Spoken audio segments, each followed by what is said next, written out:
Så blev jeg sgu lidt glad.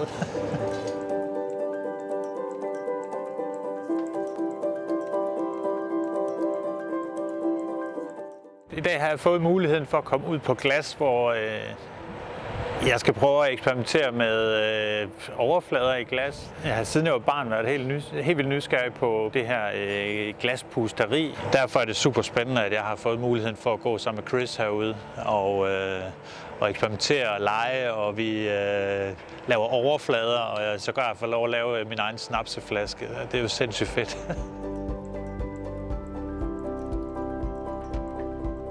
Jeg har fået sådan en stikflæsk gadget der i julegave. Jeg har aldrig brugt den. Nu tænker jeg, at den skal ofres til noget mere værdifuldt. Vi prøver at eksperimentere med at lave nogle mønstre i glasset, som igen kan lave nogle forhåbentlig super fede refleksioner.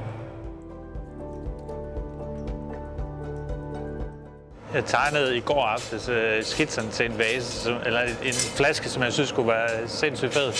Så har Chris bare tryllet det om til the real deal, og så blev jeg sgu lidt glad.